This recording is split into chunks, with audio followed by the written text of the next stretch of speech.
Assalamualaikum warahmatullahi wabarakatuh.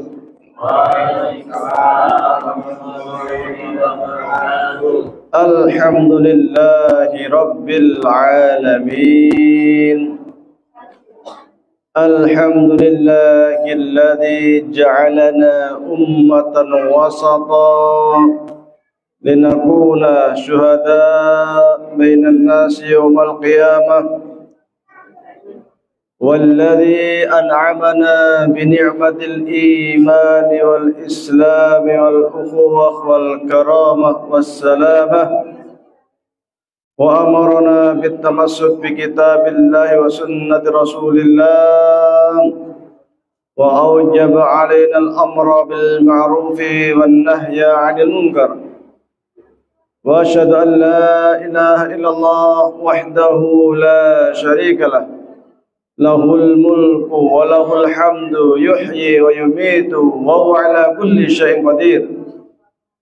Wa asyhadu anna Muhammadan 'abduhu wa rasuluhu alladzi qad ballagha risalah wa adda al-amanah wa jahada fillahi haqqa jihadih hatta ataahu al-yaqin.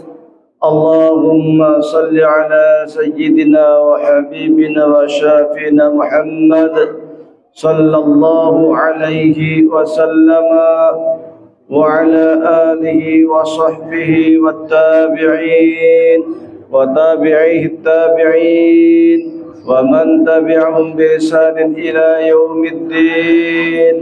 Amma ba'du. Yang kami hormati Takmir Masjid Uswatun Hasanah Baitus Sakinah. Yang kami hormati jemaah sekalian yang berbahagia, puji syukur kehadirat Allah Subhanahu wa taala. Pada sore hari ini kita sama-sama dapat berkumpul, dapat bersilaturahmi, dapat bermajelis, mudah-mudahan mendapatkan barakah dari Allah Subhanahu wa taala. Salawat serta salam semoga tetap tercurahkan kepada junjungan kita Nabi Agung Muhammad sallallahu alaihi wasallam. Jemaah sekalian yang berbahagia, sebuah kehormatan bagi kami bisa sama-sama duduk bareng, tukar informasi, tukar pengalaman, mudah-mudahan mendapatkan barokah dari Allah Subhanahu wa taala. Yang paling membahagiakan pada sore hari ini adalah bahwasanya pengajian ini yang datang para pemuda, para pemudi, plus putra-putrinya.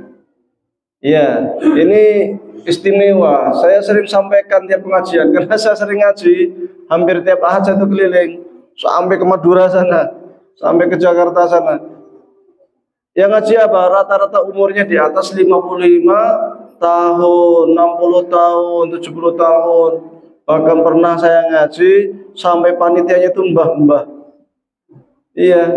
Nah, yang nemenin makan saya tuh mbah-mbah. Saya bilang, ini kok kemana pemudanya ya?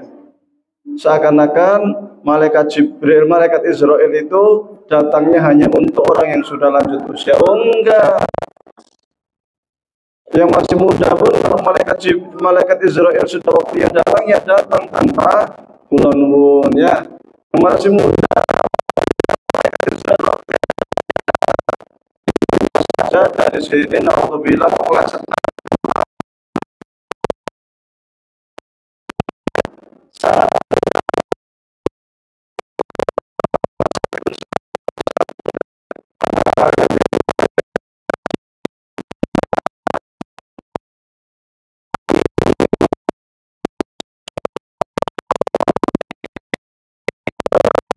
Rasul. Jangankan ngaji, sholat di bawah anak cucunya Hasan Husain di bawah, sholat di bawah. Ye bocah cilik pelayan, ya bener bocah cilik ya pelayan dolanan namanya anak kecil. Kalau anak kecil dia masih gede berarti kan. Ya itu. Pernah suatu kali Rasulullah SAW lagi sholat, sujudnya sangat lama sehingga jamaahnya itu bingung. Ini Rasul kok sujudnya lama sekali ya? Apa Rasul dapat wahyu ya? Apa Rasul sakit ya? Atau ada sesuatu ya? Bingung. Sampai kemudian Hasan dan Husain, Rasul selesai sholat, kemudian para sahabat bertanya, ya Rasulullah, kok tadi sujudnya lama sekali? Apakah ada wahyu turun? Ataukah engkau sakit? Ataukah ada sesuatu? Jawab Rasul, tidak, saya tidak sedang sakit, tidak ada wahyu turun, dan tidak ada apapun. Loh, kenapa engkau sholatnya sujudnya lama sekali ya Rasulullah? Maka dijawab oleh Rasulullah, tadi waktu saya sujud, cucu saya Hasan dan Husain seneng lihat baik, sujud enak nek gawe tumpaan. Wah, dolanan kuda lumping, senang. Akhirnya cucu saya naik ke punggung saya. Saya biarkan saja. Saya tidak ingin menyakiti cucu saya Hasan dan Husain. Bocah cilik umur 4 tahun, 5 tahun dia pelayan, ya, lagi sholat dia pelayan, yaitu. Saya nggak ingin menyakiti cucu saya sampai cucu saya sholatnya, waktu saya sholat main di punggung saya puas, turun dari punggung saya, barulah saya duduk, kemudian saya lanjutkan sholat saya sampai selesai. Dibiarkan sama Rasulullah SAW, dibawa oleh Rasulullah SAW anak-anak kecil ke masjid, dibiasakan masuk masjid. Jangan kalau ada anak kecil ke masjid malah diusir, bocah pelayan nang masjid. Kalau pelayan menjopo kalau lari di luar, nanti trauma, nggak mau ke masjid. Ya, biarkan saja, senang. Dulu Sultan Utsmani yang membuka Konstantinopel namanya Sultan Al-Fatih. Sultan Al-Fatih itu sultan yang sangat muda. Umurnya 22 tahun waktu membuka Konstantinopel. Umur 22 tahun. Rasul dulu pernah bersabda, sebaik-baik pemimpin adalah pemimpin yang bisa membuka kota Konstantinopel, kota Romawi. Sebaik pasukan adalah pasukan yang bisa membuka kota Romawi. Sejak zaman sahabat, zaman Bani Umayyah, zaman Bani Abbasiyah, para khalifah berusaha untuk membuka kota Romawi supaya mereka ini mendapat pujian dari Rasulullah SAW sebagai pemimpin terbaik dan pasukan terbaik. Namun nggak sanggup.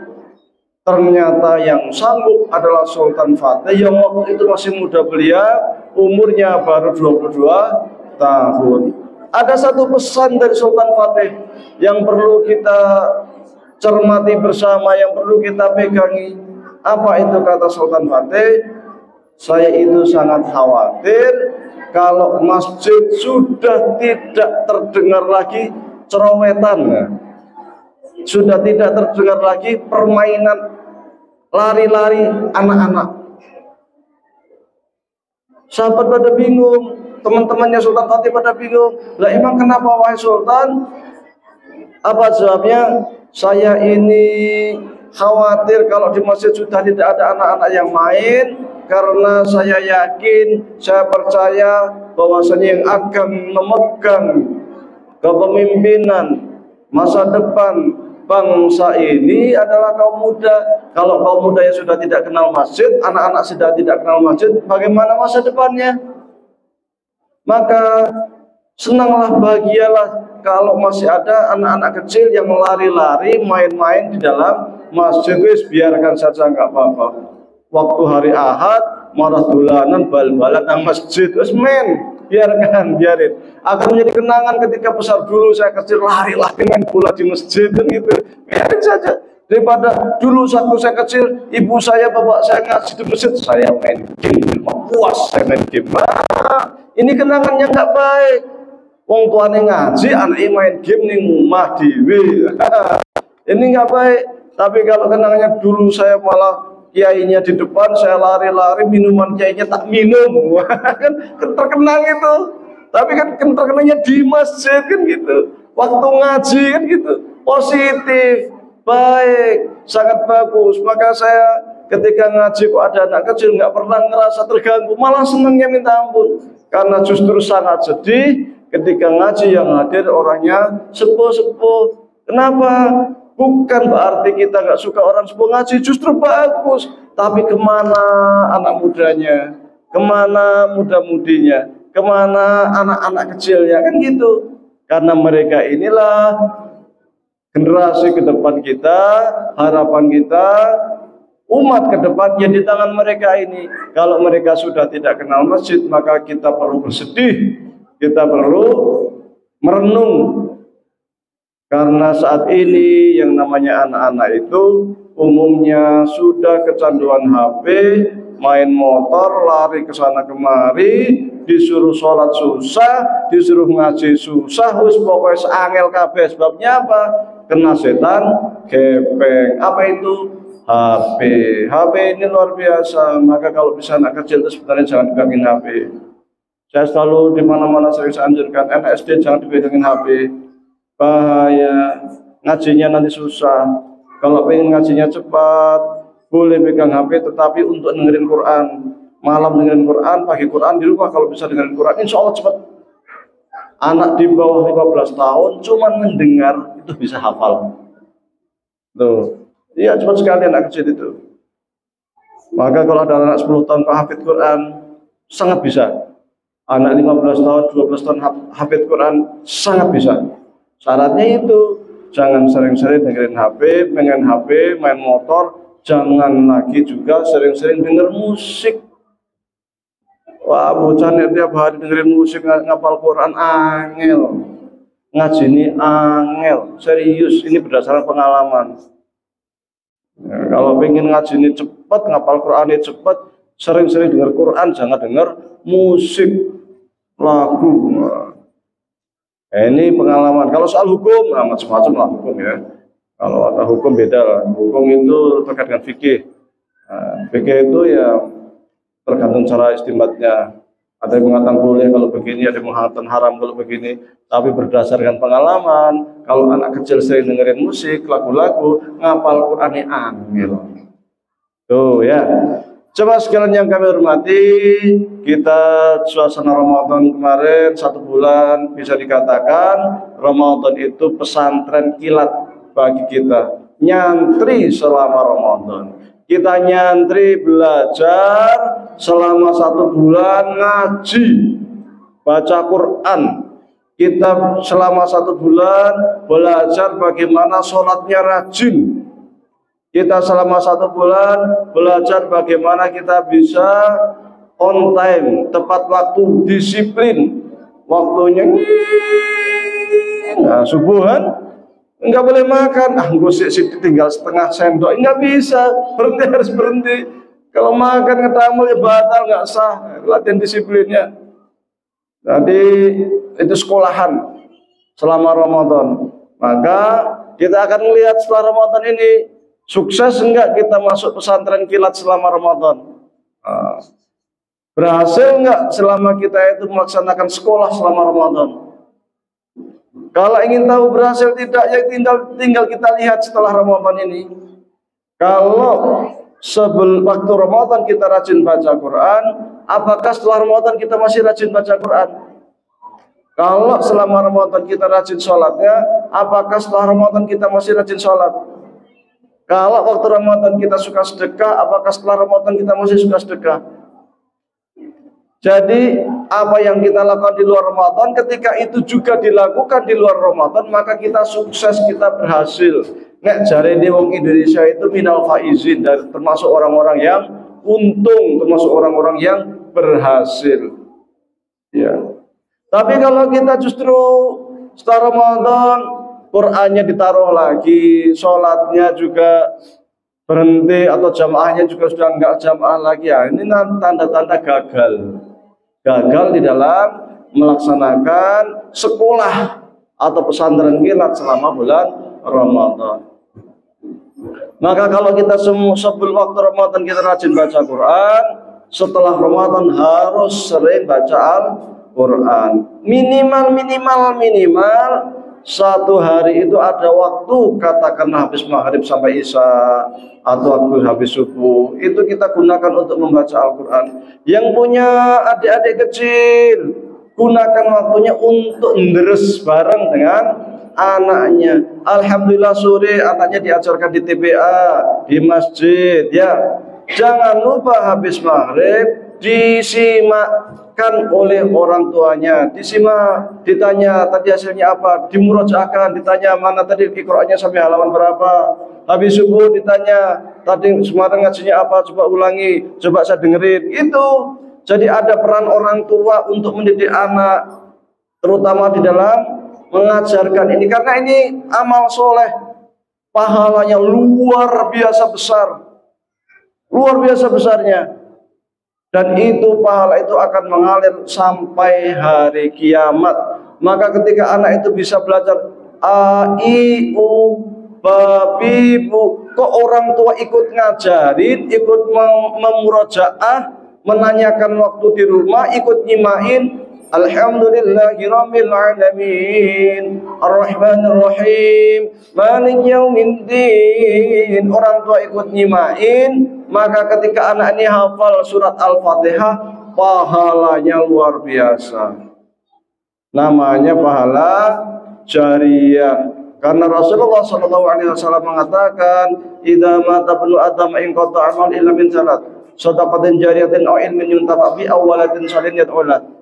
Sekiranya seseorang manusia itu meninggal dunia, maka seluruh amal perbuatannya terputus kecuali 3. Apa itu? Shadaqatin jariyatin, sedekah jariah, wakaf, bangun masjid, bangun pondok pesantren, bangun sekolahan, bangun jalan, ya, sarana-sarana umum, bangun WC umum. Kita ikut infak di sana, maka infak kita itu statusnya menjadi wakaf, maka selama barang itu digunakan, pahalanya akan selalu mengalir kepada kita meskipun kita sudah berada di dalam kubur.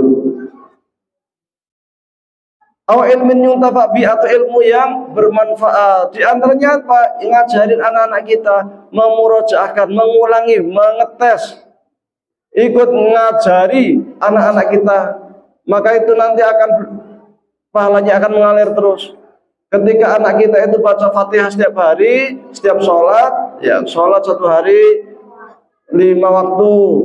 Kalau direkaatkan ada 17 rakaat, berarti minimal si anak ini baca Fatihah sebanyak 17 kali dalam sehari. Kalau kita waktu anak ini belajar Fatihah, kita ikut nyimain waktu maghrib atau waktu subuh atau waktu isya, kita ikut nyimain, coba nak, tadi belajar di musola, belajar di masjid apa? Belajar Fatihah, Bu. Oke, belajar Fatihah, coba dibaca, saya mau dengar. Itu saja pahalanya sangat luar biasa. Ketika anak ini nanti besar sholat, setiap anak ini sholat baca Fatihah, maka orang tua yang pernah nyimain, yang pernah ikut berperan, ikut ngajarin, mendapatkan transfer pahalanya, dan pahalanya tidak main-main. Rasulullah SAW mengatakan, "Man qara'a Qur'ana", barang siapa yang membaca Quran, barang siapa membaca Quran, maka dia itu akan mendapatkan apa? Pahalanya itu hasanatun, wal hasanatu bi asri amsalihha, mendapatkan satu pahala, sementara satu pahalanya dilibatkan menjadi 10 kebaikan.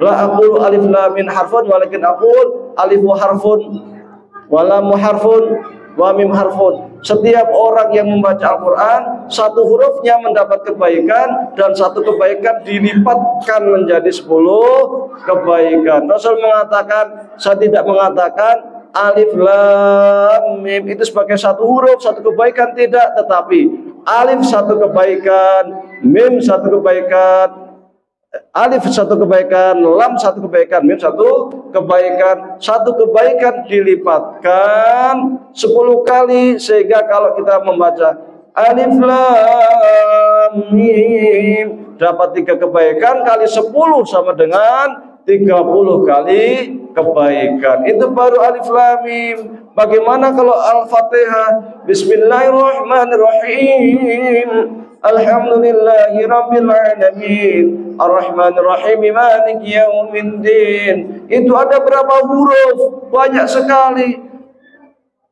Dapat sekian kebaikan masih dikali 10. Banyak sekali. Setiap anak kita membaca Fatihah dapat ratusan, ribuan kebaikan. Dan ribuan kebaikan itu pula persis seperti yang didapat oleh anak dikasihkan ke orang tua. Sehingga ketika anak mendapatkan katakanlah 5.000 kebaikan, pahala 5.000 pahala itu pula yang akan dikasihkan kepada orang tua. Ketika orang tua meninggal dunia, anak masih rajin baca Fatihah, masih rajin ngaji, maka selama itu pula pahala mengalir. Orang tua akan heran di alam kubur. Ya Allah, ya Allah, ya Allah. Ini saya kok setiap hari dapat transferan, setiap hari kok dapat pahala, setiap hari kok dapat kebaikan. Ini amal apa ya Allah? Ini siapa yang ngasih ini ya Allah? Allah akan menjawab melalui malaikatnya, wahai hambaku, dulu engkau di dunia itu ngajarin ngaji anak-anakmu, maka selagi anak-anakmu itu terus mengaji, terus membaca Al-Quran, selama itu pula kami akan kirimkan pahala untukmu. Dilalai anaknya itu punya anak lagi, ngajari ke anaknya lagi. Atau punya anak, punya murid, ajarkan ke murid. Maka ketika anaknya ini meninggal, cucu-cucunya ini juga akan memberikan transfer pahala kepada kakek neneknya. Ya, luar biasa. Anaknya sudah nggak ada, pahalanya masih ngalir. Sebabnya apa? Sebabnya dia pernah ngajarin ke anaknya, anaknya ngajarin ke anaknya lagi, ke cucunya, cucunya ngajarin ke cicitnya, terus gitu. Maka orang tua di alam kubur enak sekali, tidur di tempat yang ber-AC, ya, dapat transferan pahala yang luar biasa gara-gara hanya nyimain tok bacaan Fatihah anaknya setiap maghrib, setiap subuh. Nyimak saja, mau ngasih opoli, diajarin Fatihah sama surat An-Nas, coba wajahnya tak ngerungoki. Gara-gara itu saja pahalanya ngalir ke sepora pena. Jadi cari pahala itu sesungguhnya tidak susah-susah amat. Allah itu maha sayang, maha rahim. Maka Allah mengatakan Bismillahirrahmanirrahim. Ar-Rahman, Ar-Rahim, dari kata rahimah. Kalau rahimah itu cuma sayang. Kalau Rahman, Rahim itu maha kasih sayang. Dalam hadis dikatakan kalau kita ingin tahu sejauh mana kasih sayangnya Allah kepada manusia, lihat seorang ibu sejauh mana dia punya kasih sayang kepada anak. Ibu kalau anaknya jatuh, walah bocah itu mau langsung dilus-lus, langsung apa ya, luar biasa sayang sekali seorang ibu pada anaknya. Allah itu lebih sayang dibanding seorang ibu kepada anaknya. Ibu pada anaknya nakal, biyen, wangel, diatur, kadang-kadang ya digitik juga kan, kadang-kadang dicubit juga, kadang-kadang diseneni, dimarahi juga, bocah ya disuruh ini, ya kan. Tapi Allah tidak. Sekelas Fir'aun yang luar biasa kafirnya, sekelas Namrud yang luar biasa musyriknya, masih dikasih nikmat, masih dikasih makan, masih dikasih luar biasa dunia. Orang-orang kafir Yahudi Israel yang membantai rakyat Palestina, yang sekarang jumlahnya sudah 34.000 yang syahid, 90-an ribu yang luka-luka. Mereka itu orang Israel masih dikasih makan oleh Allah Subhanahu wa taala. Apa kasih sayangnya luar biasa. Kasih sayang Rahman, tapi Rahim, kasih sayang Allah kelak di akhirat hanya untuk orang muslim. Sementara orang kafir sama sekali tidak akan mendapatkan kasih sayang Allah di akhirat. Maka Ramadan kemarin sebagai sekolah kita, madrasah kita yang sering ngaji Quran, tadarusan, 1 bulan selesai, tetap dilanjutkan setelah Ramadan. Kita punya Quran, jangan sampai seorang muslim tidak punya Quran di rumah. Jangan sampai. Quran itu jangan dijadikan jimat, siji ora di rumah.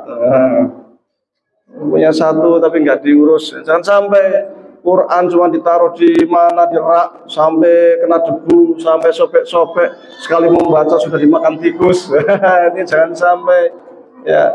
Quran itu insya Allah syafi'un lana yaumal qiyamah. Quran ini akan menjadi syafaat kita di hari kiamat. Orang yang membaca Quran, al-mahir bil Quran, orang yang membaca Al-Quran secara baik, ma'kiramil bararah, bersama para malaikat. Baca Qurannya fasih, tajwidnya kena, bacanya enak, sesuai dengan firman Allah, warantilil Qur'ana tartila, bacalah Al-Quran dengan tartil, maka dia bersama malaikat. Ada orang yang bacanya susah dilalai karena dia belajarnya sudah sepuh, dah tua, waktu muda lalai, kemudian waktu tua dah tobat, dialah mulai belajar Al-Quran, susahnya minta ampun. Alhamdulillahi Rabbil Alamin. Alamin bah, alamin, alamin, alamin. Wangil rumun, wangil. Suruh yatazakka, yatazakka mbah, yatayakka. Angel rumun bezak semuanya angel pol. Hak sama kho susah, ain sama ngain semakin angel. Diulang-ulang berkali-kali, tahu kata Rasul apa pahalanya? Falahu ajroni, malah dua pahala. Dapat dua pahala. Pertama, dia mau ngaji, pahala kedua kerepotan, kesusahan ngajinya. Oh, saking kasih sayangnya Allah kepada hambanya. Orang ngaji kesusahan wis salah, wis diguyu wong, tapi malah pahalanya loro. Falahu ajroni, dua pahala. Ini luar biasa. Maka Quran ini harus selalu kita pegang. Dulu saya di Mesir, orang Mesir itu kalau Ramadan rame, ya rame. Ramenya apa? Di mana-mana bacaan Quran, di masjid bacaan Quran, di supermarket bacaan Quran, di jalan-jalan Quran.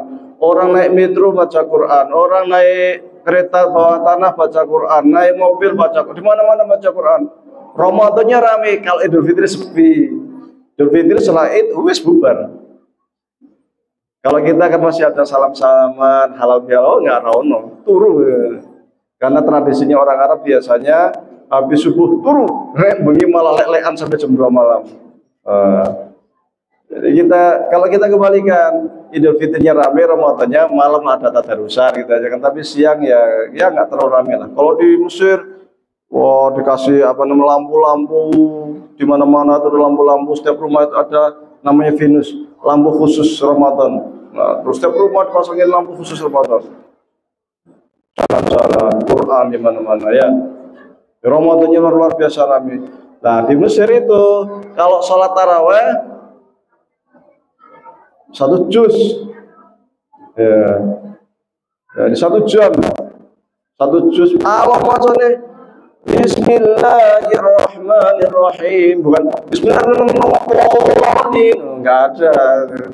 Orang Mesir itu nggak boleh, nggak sah.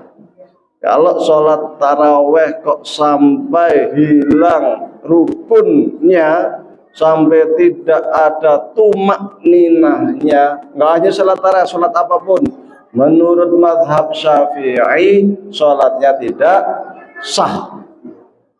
Jadi jangan buru cepat, jangan buru selesai, cepat selesai oleh itu akeh tapi nggak dianggap. Ya, nanti di akhirat, ya Allah, saya perasaan setiap tahun saya selalu sholat taraweh, ya Allah, kok pahala taraweh saya nggak ada? Diketawain sama malaikat juga diketawain. Loh, kamu sholat tarawehnya gimana? Ya saya sholat taraweh 23 rakaat, 30 rakaat, 40 rakaat, ya Allah. Loh, sholatnya cuma ngelululululin rampung, rukuk sujudnya nggak tetap, itu nggak dianggap sholat, orang-orang pahala nih. Nah, ada hadisnya, ada. Dulu zaman Rasul ada yang sholatnya cepat, maka setelah selesai sholat Rasul panggil, wahai sahabat, sini, sholli fa innaka lam tusolli, ulangi sholatnya, kamu belum sholat. Sholat lagi, cepat meneh. Selesai sholat, ulangi, fa innaka lam tusolli, kamu belum sholat. Ulangi lagi, sholat lagi, cepat lagi, selesai salam, ulangi lagi, sholli fa innaka lam tusolli, sholat, kamu belum sholat. Sahabat bingung, ya Rasulullah, tadi itu kan saya sudah sholat, kok dianggap gak sholat terus, ini gimana ceritanya? Dikasih tahu sama Rasul, sholat itu zikir, sholat itu doa, sholat harus tenang, sholat tumakninah dan sebagainya. Maka sholat nggak boleh buru, rampung rasa buru, cepat sing penting syarat rukunnya ditetepi ya. Sama jadi ketika Ramadan kita juga sholat malam ya. Kalau Ramadan kan taraweh ya, maka usai Ramadan jangan lupa sholat malamnya.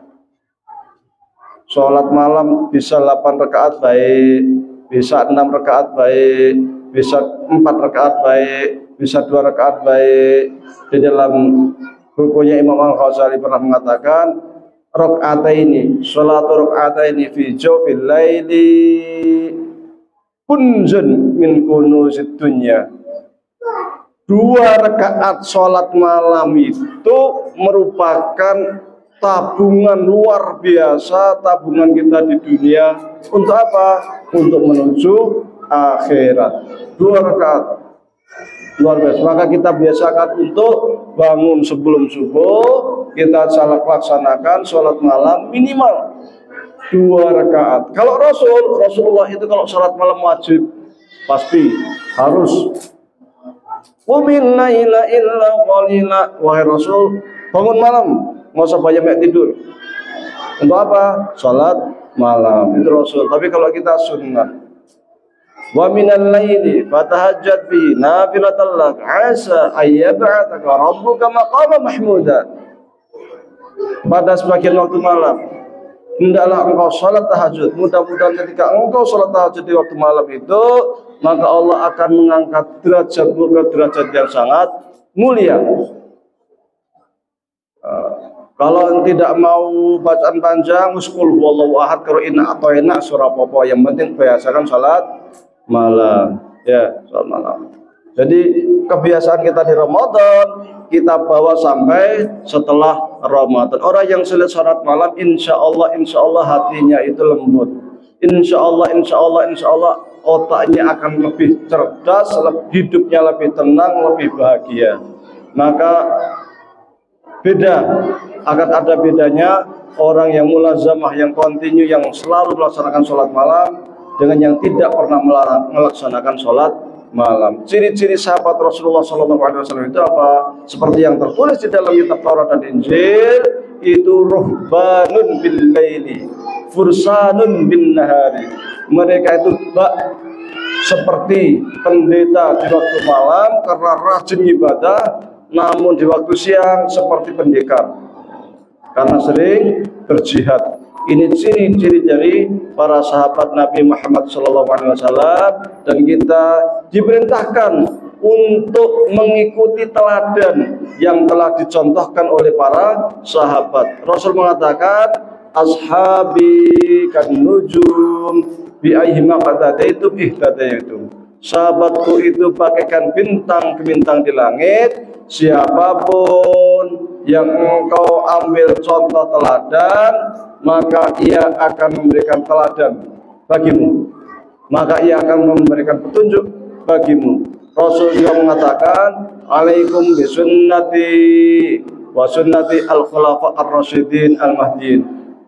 Hendaklah kalian berpegang teguh pada sunnahku dan sunnah para khulafa ar-rasyidin al-mahdiin. Maka kita contoh perilaku para sahabat yang luar biasa, yang selalu menjalankan sunnah Rasulullah SAW. Kita biasakan sholat malam meskipun hanya 2 rakaat. Jadi kalau Ramadan kita sholat taraweh, maka usai Ramadan kita sholat malam. Andai kita kayaknya kalau malam saya nggak bisa bangun, maka silakan sholat witir sebelum tidur. Jadi sebelum tidur sholat witir 1 rakaat boleh, 3 rakaat boleh, 5 rakaat boleh. Witir itu ganjil. Jadi kalau 3 rakaat boleh 1 kali salam, jadi langsung 3 rakaat sekali salam. Boleh kayak 2 kali salam boleh, 2 rakaat salam ditambah 1 rakaat salam boleh. Ya, witir sebelum tidur boleh. Tapi kalau Bismillah saya akan sholat malam, insya Allah saya bisa bangun malam, boleh nanti sholat malam 2 rakaat atau 4 rakaat, setelah itu dilanjut dengan witir 1 rakaat atau 3 rakaat. Kita biasakan Juga sebelum tidur biasakan untuk berwudu. Supaya apa? Kita tidur dalam kondisi suci. Karena menurut Imam Ghazali, sesungguhnya ketika kita tidur itu kita seperti orang mati. Dan kita nggak tahu apakah kita akan bisa bangun lagi atau tidak. Karena banyak orang yang tidur ternyata nggak bangun-bangun. Ya, bangunnya hari kiamat. Ada sering banyak sekali terjadi. Maka alangkah baiknya ketika kita meninggal itu dalam kondisi berwudu. Ya, sholat malamnya kita biasakan. Waktu Idul Fitri itu atau waktu Ramadan kita melaksanakan tradisi ziarah kubur ya. Ziarah kubur. Karena waktu Mau'id itu juga kita ziarah kubur. Boleh? Boleh. Rasul mengatakan kuntu nahaitukum an ziyaratil qabri fazuruha fa inna tudzakkirul akhirah. Dulu kami larang kalian untuk melaksanakan ziarah kubur. Maka sekarang ziarahlah. Karena ia itu dapat mengingatkanmu kepada kematian. Boleh ziarah kubur, kita doakan orang tua kita, kakek nenek kita yang sudah mendahului kita, anak-anak kita yang sudah mendahului atau yang punya saudara yang sudah mendahului kita doakan. Rabbana fir lana dzunubana wal ikhwanina alladziina sabaquna bil iman. Ya Allah, ampuni dosa-dosa orang-orang yang telah mendahului kami ya Allah. Kita doakan. Itu perintah dari Al-Quran, sunnah dari Rasulullah Sallallahu Alaihi Wasallam. Loh, kenapa ziarahnya kok hanya Ramadan saja, hanya Syawal saja? Ya. Apakah itu enggak bid'ah? Enggak bid'ah. Boleh, dalilnya ada tadi, dalil umum. Sekiranya tidak dilanjutkan setiap Jumat, bagus. Nah, kalau di tempat saya, tradisi di kampung saya, gunung, di Tratep, itu kalau Jumat kuburan itu kayak pasar, karena orang pada ziarah kubur mendoakan orang tuanya, mendoakan kakek neneknya. Setiap Jumat habis subuh itu mesti udah ramai itu pada ziarah kubur. Bagus, baik. Itu sebagai bukti bakti kita kepada orang-orang yang telah mendahului kita. Kita doakan Rabbana fir lana dzunubana wa li walidayna warhamna kama rabbana shighara. Kita doakan ya. Di Arab jarang, karena ini umum di Indonesia ya. Orang Arab ziarah kubur ya ada, tapi enggak kayak Indonesia ya. Tapi itu sebenarnya sunnah Rasulullah Shallallahu Alaihi Wasallam.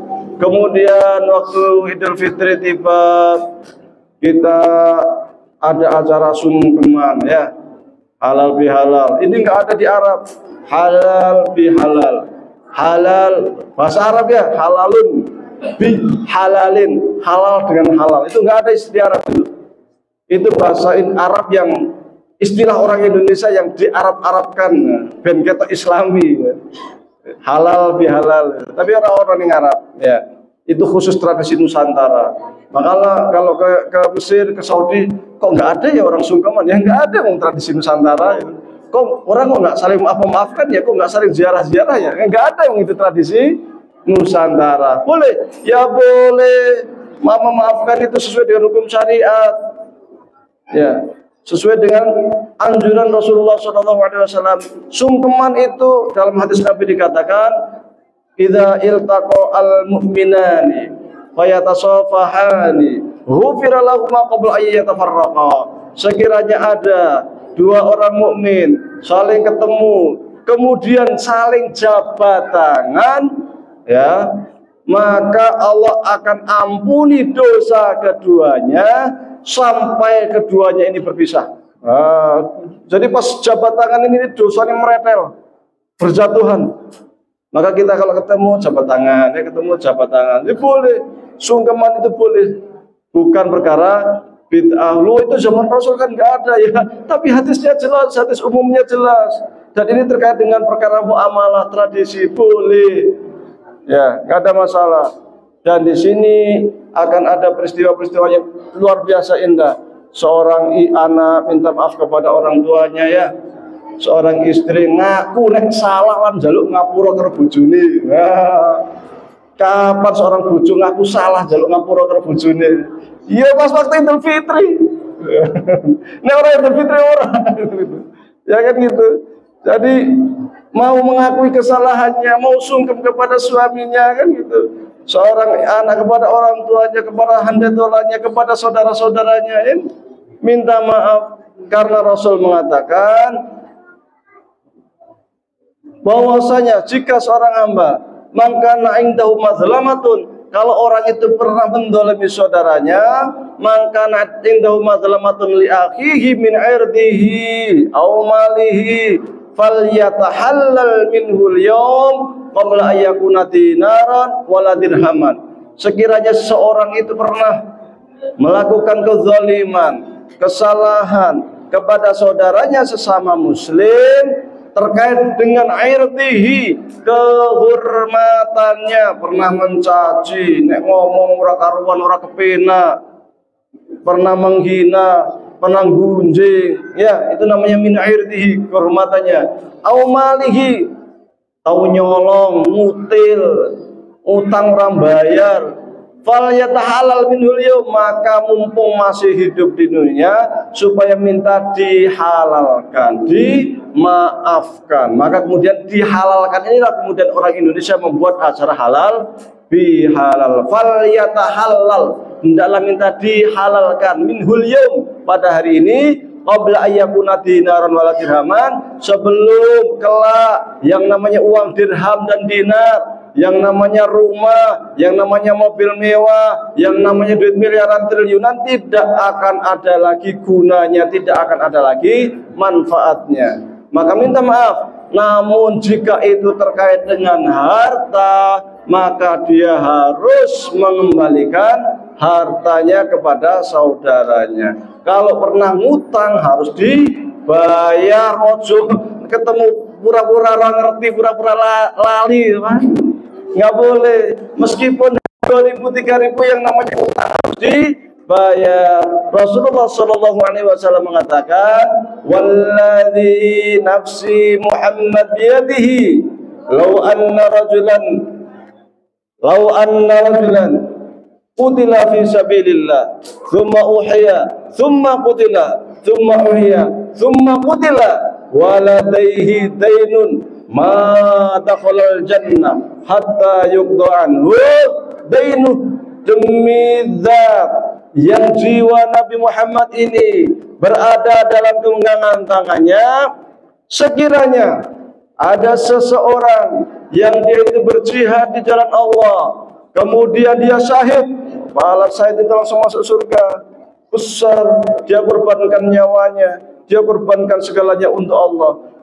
Tsumma uhya, kemudian dibangkitkan, kemudian berjihad lagi, syahid lagi 2 kali, kemudian dia dibangkitkan, hidupkan lagi oleh Allah, kemudian dia jihad lagi, syahid lagi, ping 3 syahid. Pahalane ora karuan numpuk-numpuk. Tapi ternyata wa alaihi dainun, tapi ternyata dia punya utang 2.000 karo tanggane lali urung bayar. Wala daidanun ma dakhalal jannah, enggak akan masuk surga. Padahal syahid 3 kali, ikut jihad fisabilillah, punya utang urung bayar, mati, enggak masuk surga. Ma dakhalal jannah hatta yuqda anhu dainu, sampai dia itu mau membayar hutang-hutangnya. Maka Rasul dulu ketika ada sahabat-sahabat yang meninggal, Rasul selalu mengumumkan sebelum disolati, selalu diumumkan, wahai para sahabat, ini si mayit punya utang enggak? Punya utang enggak? Kalau sekiranya tidak punya utang, tidak ada ya Rasulullah, aman. Udah, Rasul langsung maju untuk menjadi imam sholat. Tapi kalau ditanya, ini si mayit ini punya utang enggak? Punya Rasulullah. Udah dibayar belum? Belum dibayar. Kepada siapa? Kepada saya Rasulullah. Oke. Terus kira-kira dari hartanya bisa untuk biarkan enggak? Wah, dilalai miskin, orang di duit, meninggal dunia rasa bayar utang. Nah, Rasulullah akan tanya, kira-kira ini ada yang mau menjamin enggak? Yang mau bayarin utangnya enggak? Kalau enggak ada yang mau bayarin utangnya, Rasulullah akan mengatakan, silahkan sholatin, saya enggak mau ikut nyolatin. Tuh, Rasul enggak mau ikut nyolatin orang yang meninggal pas punya utang. Silakan sholatin, saya enggak mau nyolatin. Tapi kalau ada sahabat, ya Rasulullah, mesakit teman orang nggak disolatin sama Rasul. Saya punya duit, dah saya nanggung nanti kalau ini saya bayar. Ada Rasul langsung maju akan menjadi imam sholat kepada mayit yang dia itu masih punya hutang, tetapi sudah ada yang mau menjamin bayarin.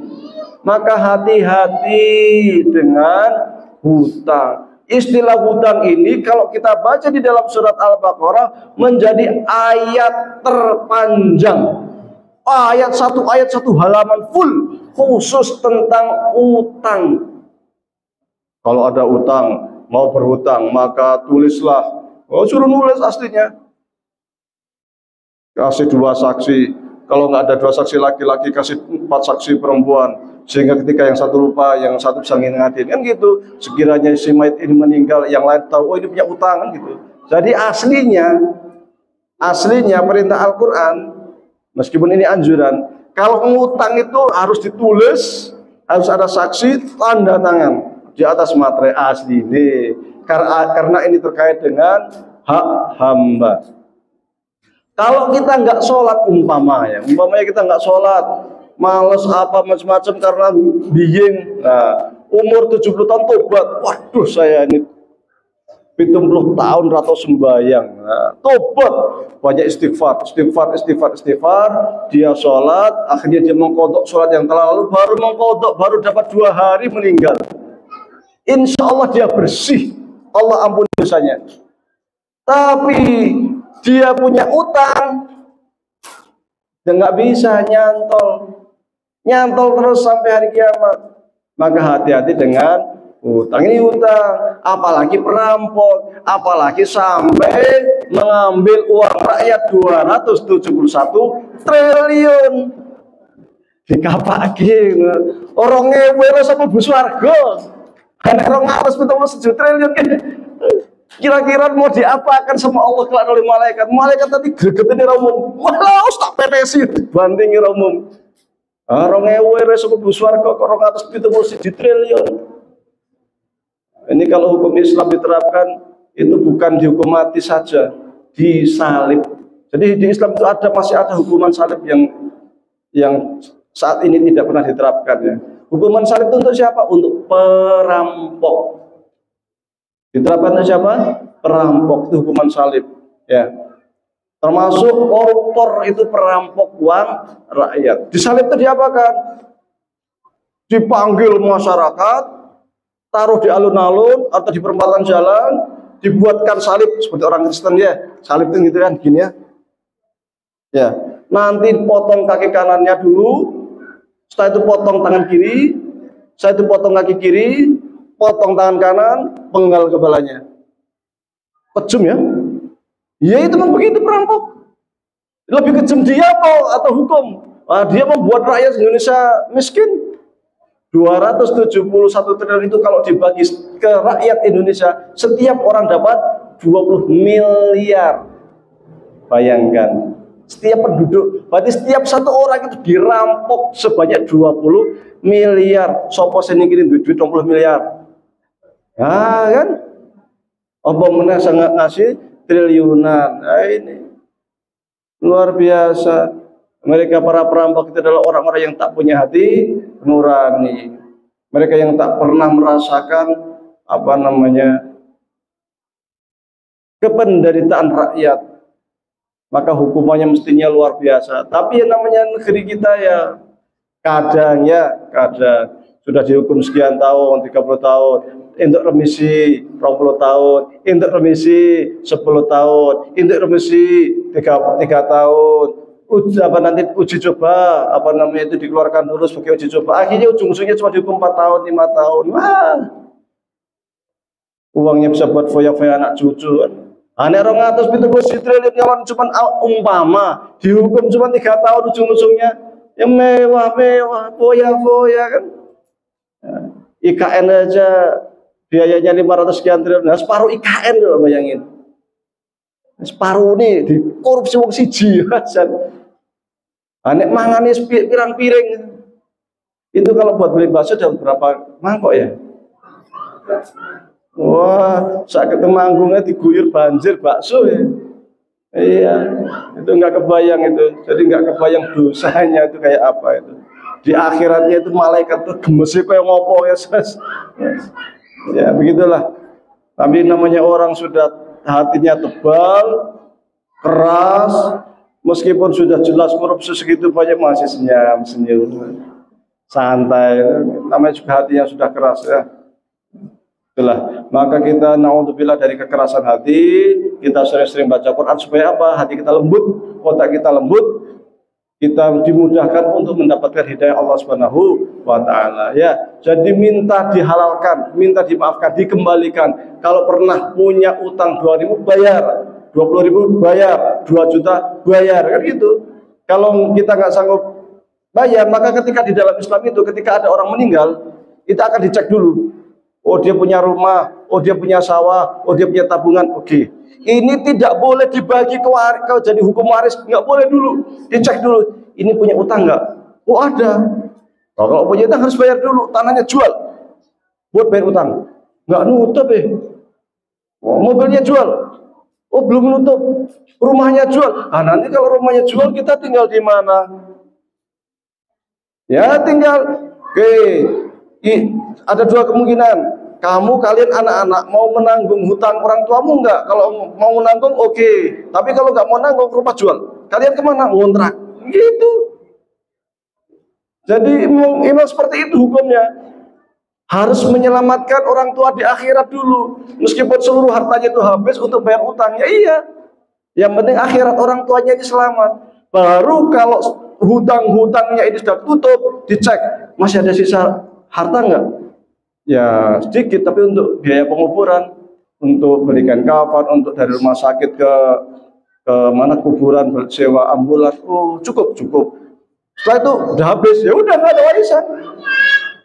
ada warisan. Tapi kalau sudah buat penguburan dan lain-lain, kemudian buat bayar utang, kok masih sisa duit? Nah, sisa uangnya inilah yang kemudian disebut dengan uang warisan.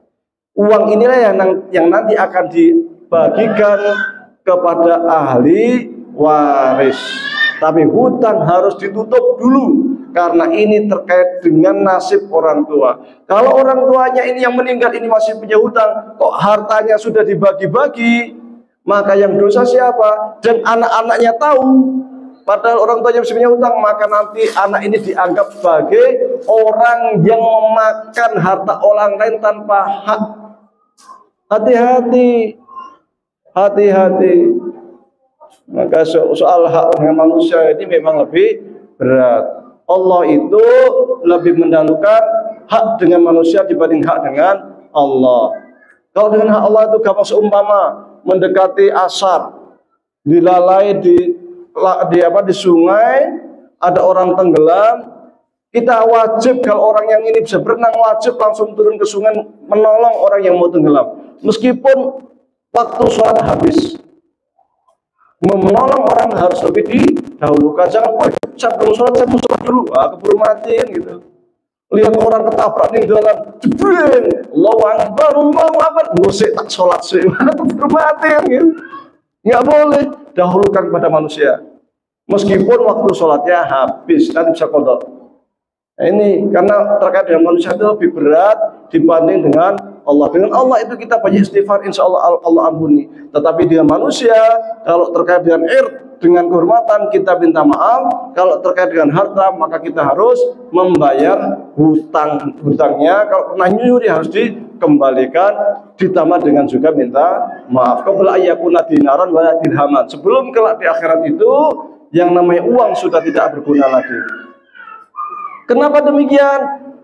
In kana lahu hasanatun ukhidha minhu biqadri hasanati wa in lam yakun lahu hasanatun ukhidha min hasanatihi fahumil alaihi.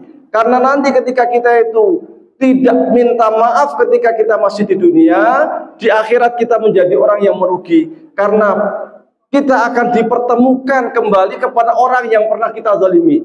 Kalau kita punya utang, akan dipertemukan pada orang yang pernah kita ambil utangnya.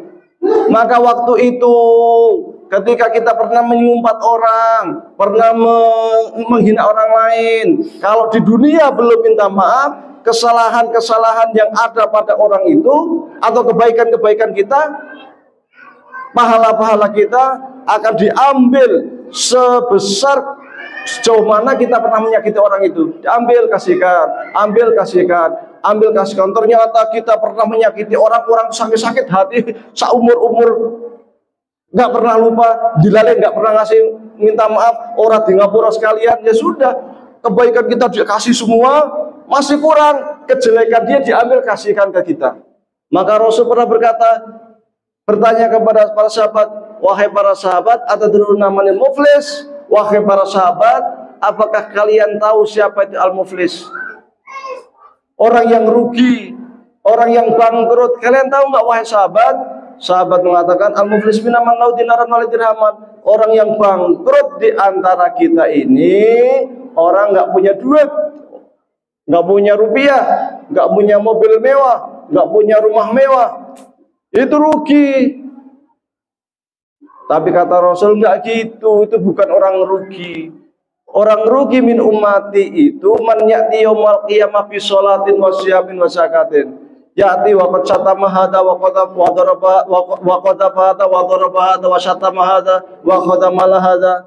Orang yang rugi dari umatku itu orang yang pada hari kiamat itu datang dengan membawa pahala sholat, datang dengan membawa pahala puasa, datang dengan membawa pahala sedekah, rajin sholatnya, bukan hanya sholat wajib, sholat rawatibnya rajin, sholat malamnya rajin, tarawehnya atau ketinggalan.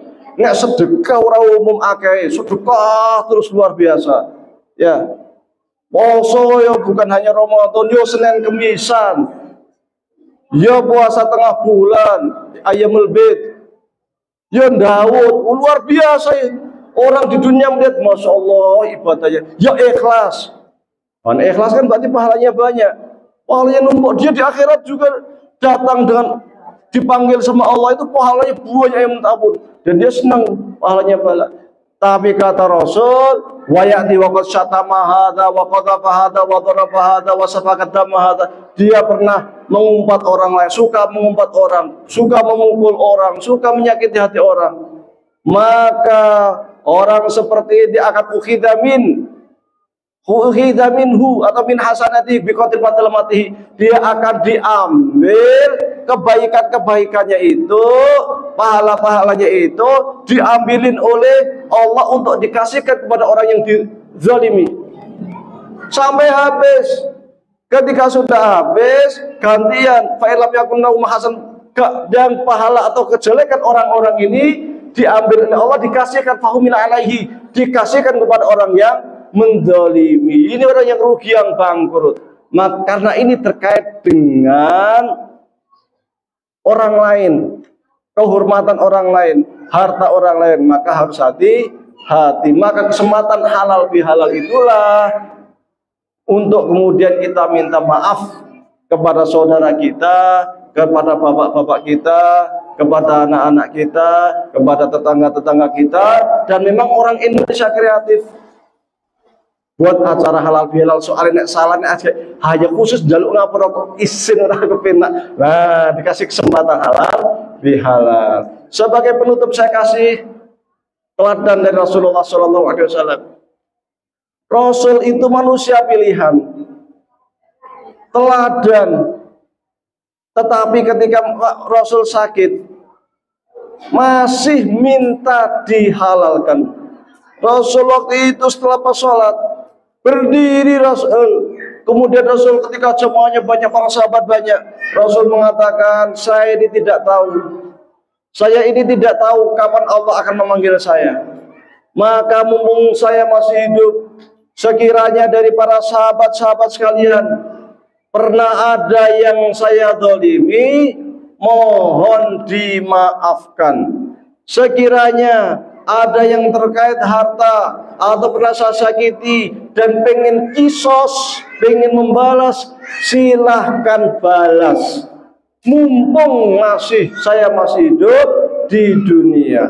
Tiba-tiba ada satu sahabat berdiri, ya Rasulullah, Orang sahabat tadi sudah kaget loh. Ada yang berdiri nih. Saya ya Rasulullah, saya pengen kisos. Kaget sahabat lain. Ini gimana ini? Rasul lagi sakit. Rasul lagi kondisinya nggak sehat. Rasul mengatakan siapa yang pernah disakiti silahkan mengkisos. Saya kok tega-teganya berdiri pengen mengkisos. Saya ya Rasulullah tanya. Sahabat ramai ribut. Maka Rasul mengatakan, wahai sahabat semuanya, kalian diam. Kalian gak usah bingung, gak usah ribut. Ini urusan saya dengan hamba ini. Karena di akhirat ketika urusan ini belum selesai, hamba Allah ini akan menuntut kepada saya. Mumpung masih di dunia ini urusan saya dengan hamba saya, dengan orang ini, dengan sahabat ini. Maka kalian gak usah ribut. Sahabat ini mengatakan, ya Rasulullah, waktu terjadi perang Badar ya Rasulullah, tanpa sengaja ya Rasulullah, engkau dengan tongkatmu memukul tubuh saya, dada saya ya Rasulullah, maka saya ingin mengkisos memukul tubuhmu, dadamu ya Rasulullah. Sahabat ribut, nangis sahabat, ya Allah, ini gimana nih orang? Rasul lagi sakit, Rasul lagi nggak sehat, Rasul lagi nggak karu-karuan, Rasul minta dihalalkan, malah ada yang meminta dikisos. Sahabat pada nangis. Rasul mengatakan, kalian tidak usah rame, tidak usah sedih, tidak usah nangis. Ini urusan saya dengan sahabat ini, biarkan. Maka Rasul segera memberikan tongkatnya, wahai sahabat, ini tongkatnya, silahkan saya dikisos. Sahabat kemudian berkata, ya Rasulullah, waktu perang Badar, waktu engkau memukul tubuh saya, dada saya, waktu itu saya nggak pakai baju. Wah, sahabat makin ramai, makin nangis, ya bocahnya kebangetan temennya.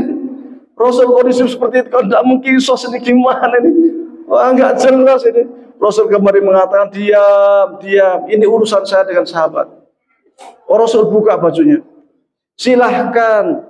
Sekiranya hendak mengkisos, sekiranya hendak membalas, silahkan, mumpung saya masih hidup di dunia.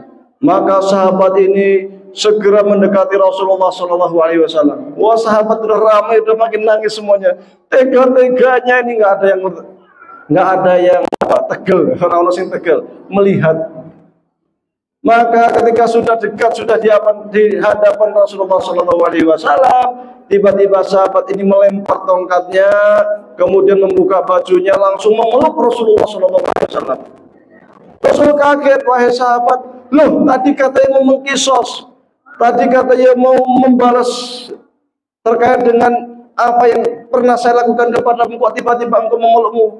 Tiba-tiba memelukku, ada apa wahai sahabat? Sahabat mengatakan, ya Rasulullah, asli nih, saya itu takut ya Rasulullah, saya itu sangat mencintaimu ya Rasulullah, cuman saya takut kelak tidak hidup bersamamu ya Allah. Engkau manusia pilihan pasti masuk surga, tapi saya belum tentu masuk surga ya Allah. Maka mumpung masih di dunia, saya pengen kulit saya bersentuhan dengan kulitmu ya Rasulullah, sehingga sekiranya engkau masuk surga dan saya masuk neraka, saya akan bertawasul, saya akan mengatakan kepada Allah, ya Allah, ya Allah, ya Allah, kulit saya ini pernah bersentuhan dengan kulit Rasulullah, masa engkau tega mengadabku ya Allah. Nah, ternyata Rasulullah di prank. Tapi intinya apa? Rasul SAW sebagai Nabi pilihan, ternyata juga sebelum meninggal dunia memberikan teladan. Apa itu? Meminta maaf kepada seluruh jamaah, kepada umat Islam pada waktu itu.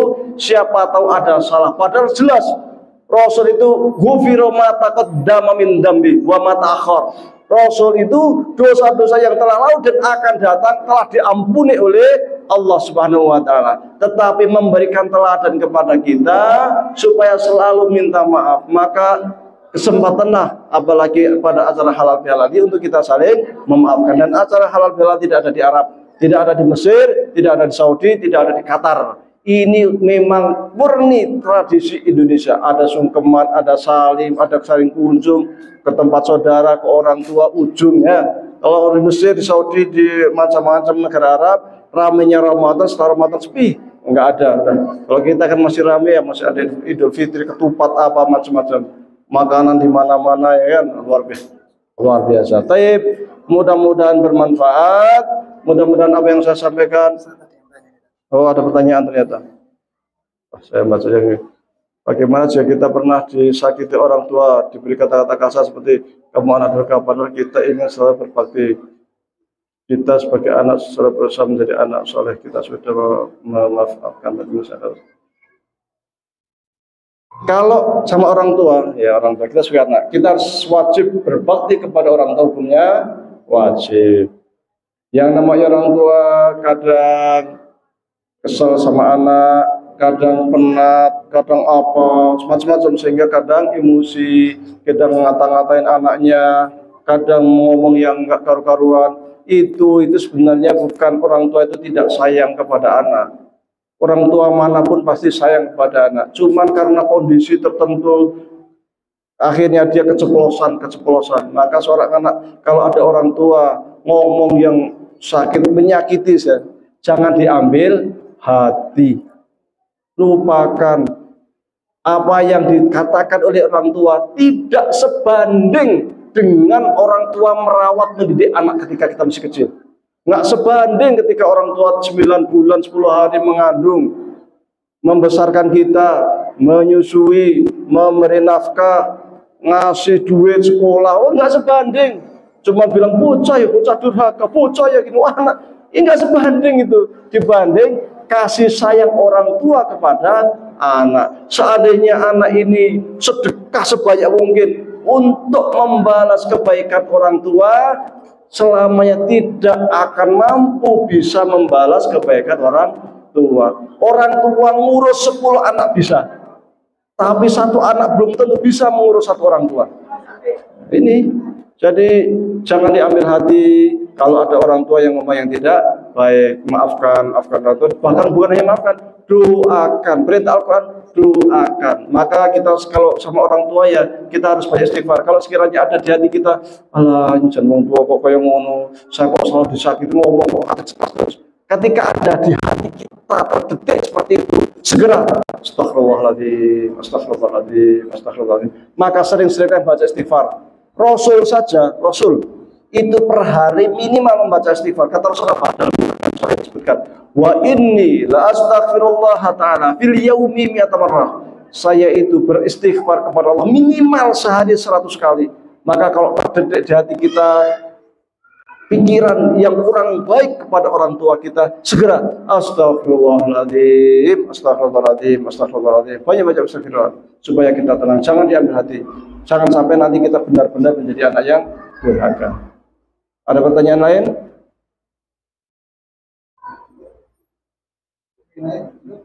Cukup. Baik, sebelum saya tutup kita doa nggih. Kita doa bersama teman-teman nampak apa ya doa ya. Allahumma shalli ala sayyidina Muhammadin. Mari ada doa ya, pertanyaan.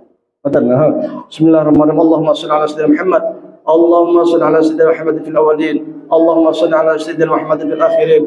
Allahumma shalli ala sayyidina Muhammadin fil mala'il a'la ila yaumiddin. Hamdan syakirin, hamdan na'imin, hamdan yuwafi ni'amahu wa yukafi mazidah. Ya Rabbana lakal hamdu kama yanbaghi li jalali wajhika wa 'azimi sultanik. Rabbana taqabbal minna salatana wa siyamana wa ruku'ana wa sujudana wa tadarruana wa taqashshana wa ta'abbudana wa tammim taqsirana ya Allah ya rabbal alamin. Rabbana fil dzunubana wa li walidayyina wal maqam rabbana shighara. Rabbana fil dzunubana wa kafir 'anna sayyi'atina wa tafana ma'al abrar. Allahumma inna nas'aluka 'ilman nafi'an wa 'amalan mutaqabbala wa rizqan halalan tayyiba. Allahumma inna na'udzubika min 'ilmin la yanfa' wa min qalbin la yakhsha' wa min nafsin la tashba' wa min du'ain la istajaba laha. Rabbana la tad'a lana dhanban illa ghafartah wa la 'aiban illa satartah wa la maridan illa shafaitah wa la hajatan min hawaijid dunya illa qadaitah ya arhamar rahimin. Rabbana la tuzigh qulubana ba'da idh hadaytana wa hab lana min ladunka rahmatan innaka antal wahhab. Rabbana hab lana min azwajina wa dhurriyyatina qurrata a'yun waj'al lil muttaqin imama. Rabbana innana amanna bima anzalta wattaba'na rasul faktubna ma'asy syahidin. Rabbana wa atina ma wa'adtana 'ala rusulika wa la tusina yaumal qiyamah innaka la tukhliful mi'ad. Allahumma inna nas'aluka salamatan fid din wa afiyatan fil jasad wa ziyadatan fil ilmi wa barakatan fil rizqi wa tawbatan qabla al-maut wa rahmatan 'indal maut wa maghfiratan ba'da al-maut. Allahumma hawwin 'alaina fi sakaratil maut wa najjina minan nari wal 'afwa 'indal hisab. Allahumma a'inna ala dzikrika wa syukrika wa husni ibadatik. Allahumma ajirna minan nar. Allahumma innaka afuwun karimun halimun tuhibbul 'afwa fa'fu 'anna. Allahumma aslih lana dinana alladhi huwa 'ismatu amrina wa aslih lana dunyana allati fiha ma'ashina wa aslih akhiratana allati ilaiha ma'adina waj'al al-hayata ziyadatan lana min kulli khair waj'al mauta rahatan lana min kulli syarr. Allahumma arina al-haqqa haqqan warzuqna ittiba'ah wa arina al-batila batilan warzuqna ijtinabah. Ya hayy ya qayyum bi rahmatika nastaghith. Ya hayy ya qayyum bi rahmatika nastaghith. Ya hayy ya qayyum bi rahmatika nastaghith. Ya Allah, ya Allah, ya Allah, ya Allah, ya Allah, ya Allah. Ampunkan dosa kami Allah, ampunkan dosa kami Allah, ampunkan dosa orang tua kami Allah, ampunkan dosa saudara-saudara kami Allah, ampunkan dosa anak-anak kami Allah, ampunkan dosa kaum muslimin wal muslimat, al-mu'minin wal mu'minat, al-ahya'i minhum wal amwat ya Allah. Ya Allah, berikanlah rahmat-Mu untuk kami ya Allah, turunkanlah rahmat-Mu untuk kami ya Allah. Ya Allah ya Rahman ya Rahim, mudahkan urusan kami Allah, selesaikan urusan kami Allah. Ya Allah ya Rahman ya Rahim, sekiranya di antara kami punya hak, punya hutang ya Allah, segera tutupkan ya Allah, segera tutupkan ya Allah. Ya Allah ya Rahman ya Rahim, berikan kami rezeki yang banyak, yang halal, yang barakah ya Allah, sehingga kami bisa mengunjungi Makkah dan Madinah ya Allah. Ya Allah, angkat derajat kami dunia akhirat ya Allah, angkat derajat kami dunia akhirat ya Allah. Jadikanlah anak-anak kami anak yang soleh-solehah ya Allah, yang bisa berbakti kepada agama-Mu ya Allah, kepada orang tua-Mu ya Allah, kepada negeri-Mu ya Allah ya Rabbal Alamin. Jadikan keluarga kami keluarga yang sakinah mawaddah warahmah ya Allah. Ya Allah ya Rahman ya Rahim, berikan kami ilmu yang bermanfaat ya Allah, ringankan hati kami untuk selalu bersedekah, untuk selalu berwakaf di jalan-Mu ya Allah, untuk selalu berjuang di jalan-Mu ya Allah, untuk menegakkan kalimat la ilaha illallah, li'ila'i kalimatillah. Ya Allah ya Rahman ya Rahim, jadikan hamba-Mu ini sebagai hamba yang ahli Quran ya Allah, jadikanlah hamba-Mu ahli Quran ya Allah, bisa mengamalkan Al-Quran ya Allah. Jadikan Al-Quran sebagai obat bagi kami ya Allah, Al-Quran sebagai syafaat bagi kami kelak di hari kiamat ya Allah. Jadikan anak-anak kami, putra-putra kami sebagai ahlul Quran ya Allah, mudahkan mereka belajar Al-Quran, mudahkan mereka menghafal Al-Quran ya Allah. Ya Allah ya Rahman ya Rahim, ketika kelak kami menghadap, mudahkan ya Allah, akhirkan hidup kami sebagai hidup yang husnul khatimah, akhirkan kalimat kami dengan kalimat la ilaha illallah, karena dari melalui Nabi Engkau mengatakan man qala la ilaha illallah man qala akhiru la ilaha illallah dakhalal jannah, karena Engkau mengatakan siapapun yang akhir hidupnya itu dengan melafazkan la ilaha illallah maka ia akan masuk surga. Ya Allah ya Rahman ya Rahim, ketika kami kelak di alam kubur, selamatkanlah kami dari fitnah kubur ya Allah, luaskanlah kuburan kami ya Allah. Ya Allah, jadikan kuburan kami kelak raudhatun min riyadil jannah, sebagai taman-taman surga ya Allah, bukan hufratun min hufarin nar, bukan sebagai jurang menuju neraka ya Allah. Ya Allah, mudahkan hisab kami ya Allah, mudahkan sirat kami ya Allah, mudahkan mizan kami ya Allah, jauhkan kami dari siksa neraka ya Allah, bangunkan kami istana mereka dalam surga-Mu ya Allah, masukkan kami dalam surga-Mu ya Allah. Ya Allah ya Rahman ya Rahim, berikanlah kesempatan bagi kami untuk mendapatkan syafaat dari Kanjeng Nabi Muhammad sallallahu alaihi wasallam. Berikanlah kesempatan bagi kami bersama Nabi Muhammad sallallahu alaihi wasallam untuk dapat meminum seteguk dari air telaga Al-Kautsar ya Allah, karena sesungguhnya sesiapa yang dapat minum seteguk dari telaga Al-Kautsar, niscaya kelak tidak akan pernah merasakan kehausan untuk selama-lamanya Allah. Ya Allah ya Rahman ya Rahim, jadikanlah hidup kami ini hidup yang selalu di dalam ridha-Mu ya Allah, hidup yang selalu dalam naungan-Mu ya Allah, di dalam taufik-Mu ya Allah ya Rabbal Alamin. Rabbana atina fid dunya hasanah wa fil akhirati hasanah wa qina adzabannar. Wa sallallahu ala sayyidina Muhammadin wa ala alihi wa sahbihi wa baraka sallam. Subhanaka rabbika rabbil izzati amma yasifun wa salamun ala al-mursalin walhamdulillahi rabbil alamin. Aqulu qawli hadza wa astaghfirullah li wa lakum. Assalamualaikum warahmatullahi wabarakatuh.